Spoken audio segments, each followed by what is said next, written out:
ஆடு நனையுதே அப்படின்னு சொல்லி ஓநாய் ஒரு ஓரமாக உட்காந்து அழுதுகிட்டே இருந்துச்சான். பாவல்ல அந்த ஆடு நனைஞ்சிக்கிட்டே இருக்கு அப்படின்னு சொல்லி.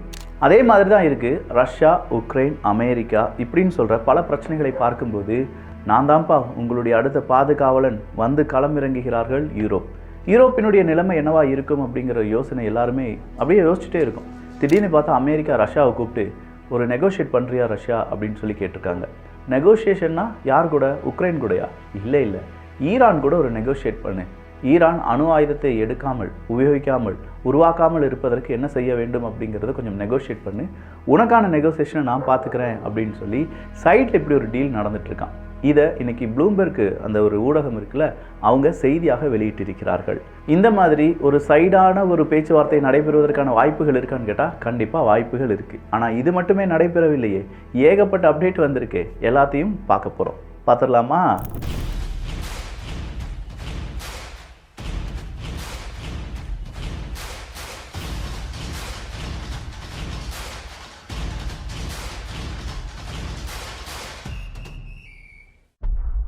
டொனால்டு ட்ரம்ப் அவர்கள் புட்டின் அவர்களிடம் ஈரானை பற்றி கொஞ்சம் பேச்சுவார்த்தை நடத்துங்க அப்படின்னு சொன்னது எவ்வளோ பெரிய பேசு பொருளோ அதே அளவுக்கு சீனாவும் ரஷ்யாவும் கொஞ்சம் நாட்களாகவே பேசாமலே இருக்காங்களே அப்படிங்கிற அடுத்த செய்தி தான். சீனா அமெரிக்காவுக்கு எதிராக, அமெரிக்கா எங்களுக்கு எவ்வளோ பொருளாதார தடை போட்டாலும் சரி, அதற்கு எதிராக நாங்களும் அதே அளவுக்கு, அமெரிக்கா எவ்வளோ வரி விதிக்கிறாங்களோ அதே அளவுக்கு வரியை நாங்கள் அமெரிக்கா மேலேயும் விதிப்போம் அப்படின்னு சொல்லிட்டு இருக்காங்க. ஸோ இதனால் அமெரிக்காவுக்கும் சீனாவுக்கும் இடையே பிரச்சனைகள் வரும். அப்போ சீனாவும் ரஷ்யாவும் இனியும் நண்பர்களாக தொடருவார்களா அப்படின்னு பார்த்தா, இவ்வளோ நாள் பகைவர்களாக இருந்த அமெரிக்காவும் ரஷ்யாவும் திடீர்னு நண்பர்களாக மாறுறதுக்கான ஒரு ஆப்பர்ச்சுனிட்டி இங்கே வந்துட்டு இருக்கும்போது உலக அரசியலில் என்ன வேணாலும் நடைபெறலாம். அடுத்ததாக இங்கே சீனாவுக்கு எதிராக இருக்கக்கூடிய நாடுகளுடைய பட்டியலில் அமெரிக்கா எப்போதுமே முதன்மையான நாடு தான். அப்போ சீனாவுக்கு எதிராக அமெரிக்காவினுடைய ஒவ்வொரு காய் நகரத்திலும் தைவானை சுற்றியும் இருந்தது அப்படிங்கிறது தெரியும். ஆனால் திடீர்னு பார்த்தா தைவான் உங்களுக்கு நாங்கள் உதவ வேண்டும் என்றால் எங்களுக்கு நீங்கள் பணம் தர வேண்டும் அப்படின்னு சொல்லி எகெயின் தைவானையும் பகைத்து கொள்ளும் அந்த ஒரு மனநிலைமையில தான் இருக்கார் டொனால்டு ட்ரம்ப் அவர்கள். ஸோ டொனால்டு ட்ரம்ப் அவர்களை பொறுத்த வரைக்கும் எங்கள் நாடு செழிப்பாக இருக்கணும், தைவானாக இருக்கட்டும், உக்ரைனாக இருக்கட்டும், இந்தந்த நாட்டுக்கெலாம் செலவழிச்சிட்டு இருந்தால் எங்கள் நாட்டு மக்கள் எப்படிப்பா வாழ்வாங்க அப்படிங்கிறது தான் டொனால்டு ட்ரம்ப் அவர்களுடைய கோபம். அதனால தான் மறுபடியும் டொனால்டு ட்ரம்ப் அவர்கள் எங்களுக்கு யுத்தம் வேண்டாம், பிஸ்னஸாக மட்டும் இருக்கட்டும், அந்த ஸ்ட்ராட்டஜியை மட்டும் நாங்கள் ஃபாலோ பண்ணிக்கிறோம் அப்படின்னு சொல்லிட்டு இருக்காரு. அடுத்ததாக ஆப்கானிஸ்தான் தான். ஆப்கானிஸ்தான் கூட அமெரிக்கா ஒரு டீல் பண்ணியிருந்தாங்களாம். அந்த டீல் 2017 செய்யப்பட்டது அப்படின்னு சொல்கிறாங்க. அதன் அடிப்படையில் டொனால்டு ட்ரம்ப் அவர்கள் ஆப்கானிஸ்தானில் இருக்கக்கூடிய தாலிபான்கள் கூட பேச்சுவார்த்தை நடத்தியிருக்காரு. அந்த பேச்சுவார்த்தையில் அவர் என்ன சொல்லியிருக்காருன்னா, நீங்கள் ஒரு பக்கமாக ஆப்கானிஸ்தானை ஆட்சி செய்தாலும் ஆப்கானிஸ்தானில் இருக்கக்கூடிய ரேர் எர்த் எலமெண்ட்ஸை கண்டிப்பாக அமெரிக்காவுக்கு தான் நீங்கள் கொடுக்கணும் அப்படிங்கிறது தான். ஸோ இந்த ரேர் எர்த் எலமெண்ட்ஸை கொடுக்கணும் அப்படின்னு சொல்லி 2017 பேசினதை 2025 மறுபடியும் ஓகே பண்ணியிருக்காரு டொனால்டு ட்ரம்ப் அவர்கள். ஆப்கானிஸ்தானுடைய முக்கியமான தலைவர்கள் அமெரிக்காவிடம் அதை எழுதி கொடுத்திருப்பதாகவும், ஆப்கானிஸ்தானில் இருக்கக்கூடிய ரேர் எர்த் எலமெண்ட்ஸினுடைய டோட்டல் வேல்யூ எவ்வளோ இருக்கும் அப்படின்னு கேட்டால் சுமார் $1 ட்ரில்லியன் இருப்பதற்கான வாய்ப்புகள் இருக்குன்னு சொல்கிறாங்க. அப்போ $1 ட்ரில்லியன் ரேர் எர்த் எலமெண்ட்ஸ் ஆப்கானிஸ்தானிலிருந்து யாருக்கு வரப்போகுது? அமெரிக்காவுக்கு வரப்போகுது. $1 ட்ரில்லியனையே விடலையே அமெரிக்கா, கிட்டத்தட்ட $10-12 ட்ரில்லியன் அப்படி அளவுக்கு ரேர் எர்த் எலமெண்ட்ஸை உக்ரைனுக்குள்ளே வச்சுருக்காங்களே, உக்ரைனை சும்மா விட்டுருவாங்களா? உக்ரைனுடைய நிலப்பரப்பை ஒரு 20% நிலப்பரப்பை பிடித்து வைத்திருக்கக்கூடிய ரஷ்யா அவங்களுடைய ரேர் எர்த் எலமெண்ட்ஸினுடைய ஒரு பெரிய போர்ஷனை உள்ளே வச்சுருக்காங்க. ரஷ்யா இப்போ எடுத்துக்கிட்டாங்க உக்ரைன்ட்டு. அதனால் ரஷ்யா கூடயும் நண்பர்களாக இல்லாமல் இருந்து விடுவார்களா என்ன? அப்போது ஒரு காலகட்டம் இருந்துச்சு பார்த்தீங்களா, செகண்ட் வேர்ல்டு வார்லாம் ஃபியூயல் அப்படிங்கிறது தான் பெரிய அளவில் தேவையான ஒரு விஷயமா இருந்தது. எங்கே கச்சா எண்ணெய் இருக்கோ அந்த நாட்டை நட்பு நாடாக மாற்றிக்கொள்ளும் அமெரிக்கா. இப்போது இந்த காலகட்டத்தில் அவங்களுடைய அந்த பார்வை மாறி இருக்குது. கச்சா எண்ணெய்க்கு பதிலாக இப்போ அவங்க பார்ப்பது ரேர் எர்த் எலமெண்ட்ஸ் அப்படிங்கிறது தான். அடுத்ததாக டொனால்டு ட்ரம்ப் அவர்கள் அறிவித்திருக்கக்கூடிய ரொம்ப முக்கியமான ஒரு அறிவிப்பு என்ன அப்படின்னு கேட்டிங்கன்னா, ஃபெடரல் ஃபண்டிங் அப்படிங்கிறது காலேஜஸ்க்கு, ஸ்கூல்ஸுக்கெல்லாம் ஃபெடரல் ஃபண்டிங் நம்ம அரசாங்கம் பணம் கொடுக்குங்க பார்த்தீங்களா, அந்த பணம் அங்கே இருக்கக்கூடிய ஸ்கூல்ஸ் காலேஜஸ்க்கெலாம் கொடுக்க மாட்டோம். எந்தெந்த ஸ்கூல்ஸ் காலேஜஸில் தேவையில்லாமல் இல்லீகலாக ஒரு ப்ரொட்டஸ்ட் நடக்குது, அங்கே யாராவது இல்லீகல் இமிகிரண்ட்ஸ் அப்படிங்கிறவங்க இருக்காங்க, அதில் படிச்சுட்டு இருக்காங்க அப்படின்னா உடனடியாக அவங்க நாடு கடத்துதல், இது எல்லாமே நடைபெறும். ஸோ அரசாங்கத்துக்கு எதிராக இல்லாட்டி அரசாங்கத்தை வழிநடத்தக்கூடிய நபர்களுக்கு எதிராக நடத்தக்கூடிய ப்ரொட்டஸ்ட் எல்லாமே இனிமேல் இரும்பு கரம் கொண்டும் அடக்கப்படும். அப்படி அடக்கப்படவில்லை என்றால் அந்த ஸ்கூல் காலேஜஸுக்கு தேவையான ஃபண்ட் அப்படிங்கிறத ஃபெடரல் ஃபண்டிலிருந்து கொடுக்க முடியாது அப்படிங்கிறத இப்போது அமெரிக்காவினுடைய அதிபர் டொனால்டு ட்ரம்ப் அவர்கள் கூறியிருக்கிறார்கள். அமெரிக்காவினுடைய ட்ரெஷரி செக்ரட்டரி இன்னைக்கு என்ன தெரியுமா வார்த்தை சொல்லியிருக்காரு? சீனா அவங்களுடைய பிஸ்னஸ் மாடலை எப்படி பார்த்தாலும் எக்ஸ்போர்ட் மாடலாக மட்டும் வச்சுருக்காங்க.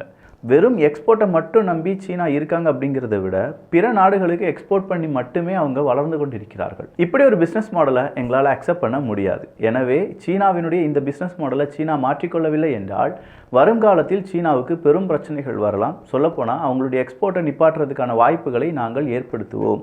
இது எங்களுக்கும் பாதிப்பு தான். ஏன்னா எங்ககிட்ட எந்த பொருளுமே வாங்காமல் ஆனால் எங்களுக்கு தேவையான பொருளெல்லாம் ஒருத்தன் தந்துக்கிட்டே இருந்தான்னா நாங்கள் அவன் பொருளை மட்டுமே வாங்கி உபயோகிக்கும் போது எங்களுடைய பொருளை நாங்கள் யார்கிட்ட போய் விற்பது?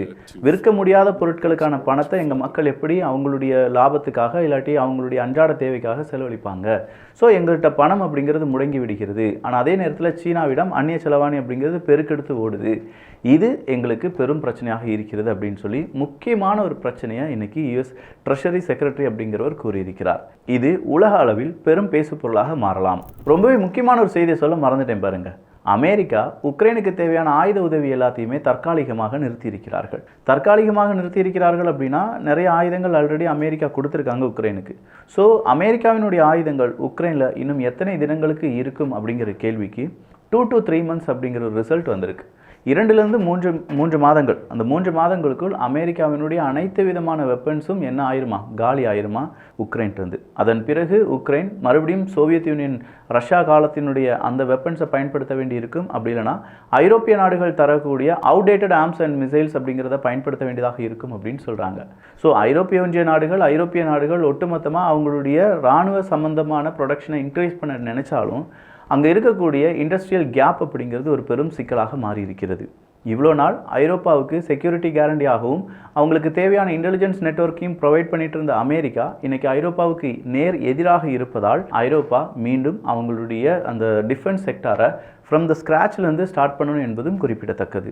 சில நிறுவனங்கள், சில நாடுகள், அவ்வளோதான். மெஜாரிட்டி ஆஃப் நாடுகளில் இந்த மாதிரியான ப்ரொடக்ஷன், ஆர்மி, ஷெல்ஸு இப்படிங்கிற எந்த மாதிரியான ப்ரொடக்ஷனும் இல்லை என்பதும், அப்படி இருந்த ஃபேக்ட்ரியெல்லாம் அவங்களுக்கு தேவையான வேறு ஃபேக்ட்ரியாக மாற்றிட்டாங்க என்பதும் குறிப்பிடத்தக்கது. அடுத்ததாக லித்துவேனியா தான். லாத்வியா, லித்துவேனியா, எஸ்தோனியா இந்த பால்டிக் நாடுகளுக்கு எப்போதுமே ஒரு எச்சரிக்கை இருந்துக்கிட்டே இருக்கும். அடுத்ததாக இந்த யுத்தம் ஒரு வேளை ரஷ்யா நம்ம மேலே கொண்டு வந்துடலாம் அப்படிங்கிறது தான். அப்படிப்பட்ட இந்த பால்டிக் நாடுகளில் லித்துவேனியாவினுடைய ஒரு பப்ளிஷர் ஜேடி வேன்ஸ் அவர்களுடைய புத்தகத்தை பப்ளிஷ் பண்ணியிருந்தாங்க போல். அதை இப்போ அவங்களுடைய பப்ளிஷிங்கிலிருந்து நிப்பாட்டிட்டாங்க. ஜேடி வேன்ஸ் அவர்களுடைய புத்தகம் இனிமேல் கிடைக்காது. அதற்கு பதிலாக உக்ரைனுடைய நிறைய ஆத்தர்ஸ் இருக்காங்க, அவங்களுடைய புத்தகங்களை வாங்கி படியுங்கள் அப்படின்னு சொல்லி அட்வர்டைஸ்மெண்ட் கொடுக்குறாங்களாம்.